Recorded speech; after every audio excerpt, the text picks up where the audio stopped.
হচ্ছেন ক্রিম বা লোশন ব্যবহার করে গোপন অংশের লোম স্থায়ীভাবে উঠানো যাবে কিনা, নাকি তাতে গুনাহ হচ্ছে, গায়ে শুধুমাত্র গেঞ্জি পরে উজু করলে উজু হবে কিনা, নামাজ পড়ার জন্য যদি জায়গা না থাকে সেক্ষেত্রে বিছানার উপর নামাজ পড়লে কি নামাজ হবে, যদি কোনো স্বামী স্ত্রীর দেনমোহর না দিয়ে মারা যায় সেক্ষেত্রে করণীয় কি, অনিচ্ছা যদি আল্লাহর কসম বলে ফেলি তাহলে কি কাফারা দিতে হবে, আমি আগে যেসব গুনাহ করেছি তার জন্য আমি অনুতপ্ত, আমি যখনই নামাজে দাঁড়াই আমার অতীতের গুনাহ মনে করে কান্না আসে, এতে আমার নামাজে কোনো ক্ষতি হচ্ছে কি, অবিবাহিত সন্তান যদি জিনায় লিপ্ত হয় তাহলে এতে কি মা বাবার গুনাহ হবে, আমার বিবি নামাজ পড়ে না, সে বলে আধা বয়স হলে নামাজ পড়বো, এখন আমি কি করব, আমার নামাজে মনে স্থির থাকে না, এটা কি মুনাফিকের লক্ষণ, কফি কি নেশাজাতীয় দ্রব্য, চিংড়ি মাছ খাওয়া হালাল নাকি হারাম, লিখেছেন মসজিদ বা কবরস্থানে জাকাতের টাকা প্রদান করা যাবে কিনা, লিখেছেন আমি একসময় সিগারেট কোম্পানিতে চাকরি করতাম, এখন অন্য একটি কোম্পানিতে চাকরি করি, সিগারেট কোম্পানিতে চাকরির বেতনের টাকায় কেনা পোশাক এবং আসবাবপত্র এখন ব্যবহার করতে পারবো কিনা, টেরা চোখ অপারেশন করে স্বাভাবিক করলে কি গুনাহ হবে, দেখেছেন আমার বিয়ের সময় আমার মনে হয় আমার ওযু ছিল না, এখন আমি কি করার আছে, দেখেছেন পরীক্ষার সময় কেউ কিছু জিজ্ঞাসা করলে বলে দিলেও সমস্যা, আবার না বললেও সে রাগ করে, এমন অবস্থা আমি কি করবো, একদিনের দূরে কোথাও যাওয়া আসা করলে কি কসর নামাজ আদায় করা যাবে, ফজর নামাজের ফরজ নামাজের পর হাত তুলে দোয়া করা যাবে, কিন্তু যদি আত্মহত্যা করে মারা যায় তাহলে কি সে কখনো জান্নাতে যেতে পারবে না, শাহরিয়ার তাসিন আপনি লিখেছেন মসজিদ বা কবরস্থানে জাকাতের টাকা প্রদান করা যাবে কিনা, না, মসজিদ বা কবরস্থানে জাকাতের টাকা দেওয়া যাবে না, জাকাতের টাকা গরিবের হক, এটা তাদেরকে দিতে হবে, তারা আপনার নিজেরা তাদের যেটা খুশি সেটা করবেন, তাদের অভাব অনটন দূর করবেন, তার দুর্বংশ করবেন, কিন্তু কবরস্থান বা আপনার মসজিদ এটা তো গরিব ধনী সবার জন্য উন্মুক্ত, বিধায় এখানে দেওয়া যাবে না, তাছাড়া জাকাতের টাকা গরিবকে মালিক বানিয়ে দিতে হয়, এরকম জনকল্যাণমূলক সবাই সেখান থেকে উপকৃত হবে, কেউই মালিক নয় এরকম করার সুযোগ নাই, বিশেষ করে ধনী গরিব সবাই ভোগ করার সুযোগ আছে, এরকম জায়গায় জাকাতের টাকা দেওয়া যায় না, অর্থাৎ কবরস্থান মসজিদে জাকাতের টাকা দেওয়া যাবে না। ভালো ছেলে আইডি থেকে আপনি লিখেছেন আমি একসময় সিগারেট কোম্পানিতে চাকরি করতাম, এখন অন্য একটি কোম্পানিতে চাকরি করি, সিগারেট কোম্পানিতে চাকরির বেতনের টাকায় কেনা পোশাক এবং আসবাবপত্র এখন ব্যবহার করতে পারবো কিনা, সিগারেট কোম্পানির কাজ করে অর্থাৎ আপনি ধূমপানের আইটেম বিপণন বিক্রি এরকম কোনো কাজ করে যে উপার্জন করছেন সেটা হালাল হয়নি, অতএব সেই টাকা অর্থাৎ সে কাজ করে যে পারিশ্রমিক পেয়েছে সেটা আপনার জন্য আসলে ভোগ করা জায়েজ হবে না, সেটা আপনি কোনো গরিব দুঃখীকে দিয়ে দিবেন, আপনার আত্মীয়স্বজনের মধ্যে যারা গরিব দুঃখী তাদেরকে দিয়ে দিতে পারেন, কিন্তু সেটা আপনি নিজে ভোগ করাটা আসলে জায়েজ হবে না, যেটুকু আগে ভোগ করেছেন সেজন্য ইস্তেগফার করবেন, তওবা করবেন। হৃদিতা আহমদ আপনি লিখেছেন যদি কোনো স্বামী স্ত্রীর দেনমোহর না দিয়ে মারা যায় সেক্ষেত্রে করণীয় কি, কোন স্বামী যদি আল্লাহ না করেন স্ত্রীর দেনমোহর দেয়া ছাড়া মৃত্যুবরণ করেন তাহলে সেক্ষেত্রে তিনি স্ত্রীর কাছে দায়ী থাকা অবস্থায় মৃত্যুবরণ করলেন, অর্থাৎ কিয়ামতের ময়দানে এই দায় তাকে পরিশোধ করতে হবে আল্লাহ দরবারে, বিধায় এটা খুবই ভয়াবহ বিষয়, এটা জীবদ্দশার সাথেই সুরাহা করে ফেলা উচিত, তারপরে যদি স্বামীর মৃত্যুর পরে স্ত্রী যদি মাফ করে দেন সেটা ভিন্ন কথা।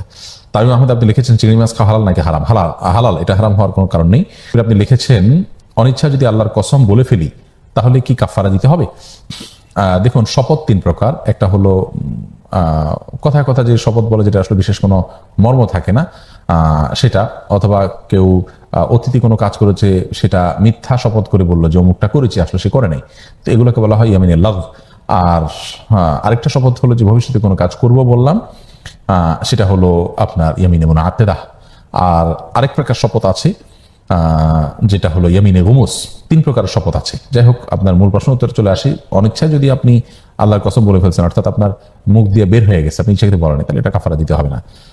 জান্নাত আপনি লিখেছেন অবিবাহিত সন্তান যদি জিনায় লিপ্ত হয় তাহলে এতে কি মা বাবার গুনাহ হবে, যদি মা বাবার অবহেলা থাকে তাদেরকে উপযুক্ত সময় বালেগ হওয়ার সাথে সাথে উপযুক্ত পাত্র বা পাত্রী খুঁজে বিয়ের ব্যবস্থা না করে এবং অবহেলা করে তাদের বিবাহের ব্যাপারে, এর ফলে তারা জিনায় লিপ্ত হয় অথবা তাদেরকে সঠিক লালন পালনের অভাবে তারা এই পথে চলে যায় তাহলে সেক্ষেত্রে অবশ্যই মা বাপের দায়ভার আছে, সেখানে তাদের ত্রুটি আছে, জন্য তারা গুনাহগার হবেন।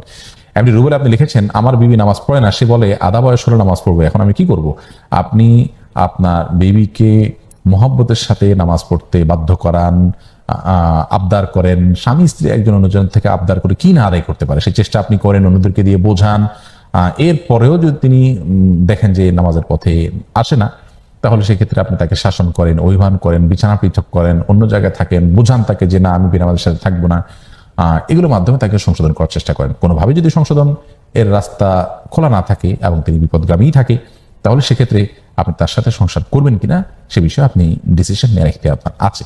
এমনি শাহাদাত আপনি লিখেছেন আমার নামাজে মন স্থির থাকে না, এটা কি মুনাফিকের লক্ষণ, এটা তো অবশ্যই এক ধরনের ছোট মুনাফিকি মানে নেফাক আমলি বলা যেতে পারে, এবং সবচেয়ে বড় কথা হলো যে ইবাদতে মনোযোগ না থাকাটা হলো দুনিয়াদারিত্বের লক্ষণ, আল্লাহ তাআলা আমাদেরকে হেফাজত করুন। বেলায়েত হোসেন লিখেছেন, কফি কি নেশাজাতীয় দ্রব্য? না, কফি নেশাজাতীয় দ্রব্য নয়।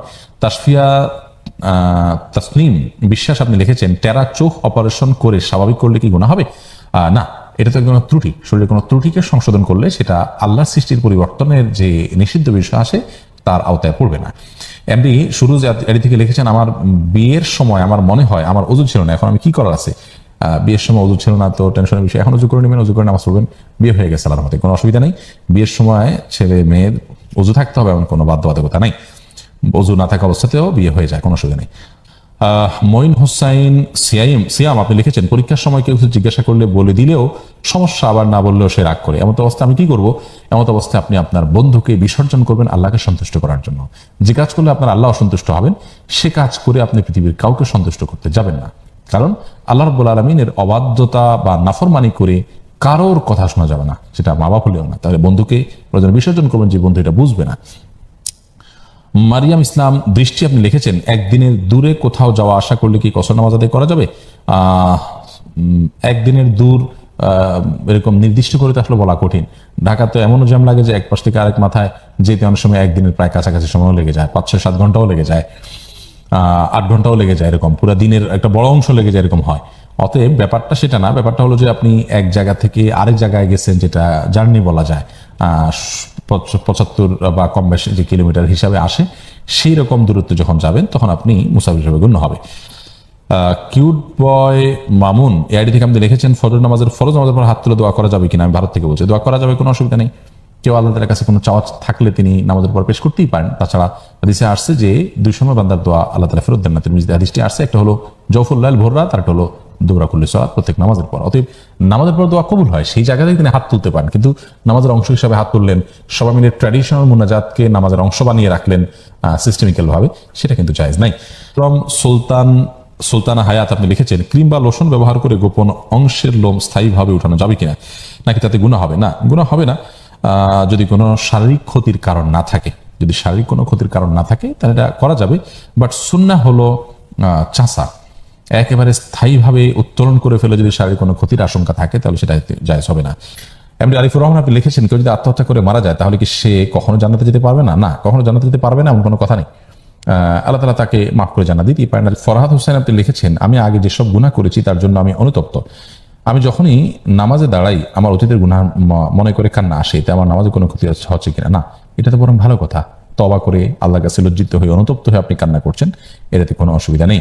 রাহিম এসকে লিখেছেন, আমি ইন্ডিয়া থেকে বলছি, গায়ে শুধুমাত্র গেঞ্জি পরে করলে ওযু হবে কিনা? হবে, কোনো অসুবিধা নেই। মেঘকন্যা লিখেছেন, নামাজ পড়ার জন্য যদি জায়গা না থাকে সেক্ষেত্রে বিছানার উপর নামাজ পড়লে কি নামাজ হবে? জায়গা না থাকলে বিছানার উপর নামাজ পড়বেন, কোনো অসুবিধা নেই। যদি একেবারে চেহারা ফুল ডেবে না যায়, মোটামুটি হার্ট থাকে, যে আপনি স্থির থাকে, তাহলে সেক্ষেত্রে পাক থাকলে নামাজ পড়তে পারেন। জান্নাতুল ফেরদাউসী লিখেছেন, প্রস্রাব করে পানি নেয় না, তবে নামাজের সময় পরিষ্কার করে, বাকি সময় অপবিত্র থাকে। এবার ইসলাম কি বলে? প্রস্রাব করে যদি পানি না নেয় আর পেশাবের নাপাকে যদি কাপড়ে লাগে এবং বারবার করতে করতে অনেক অংশে লেগে গেছে, তাহলে সেক্ষেত্রে সে পোশাক পরিবর্তন করে নামাজ পড়তে হবে। আর পানি নিয়ে নেওয়া উচিত। যদি পানি দিয়ে ধুয়ে পরিষ্কার করা হয় তাহলে সেক্ষেত্রে নামাজ হবে। শুধু নামাজের সময় ধুলো, বাকি সময় ধুলো না, তাতে তো তার একটা পাক থাকলো না। আশিকুজ্জামান লিখেছেন, ছেলেরা কি রূপার চেইন গলায় দিতে পারবে এবং রূপার আংটি হাতে দিতে পারবে? রূপা ব্যবহার করে ছেলেদের জায়েজ আছে।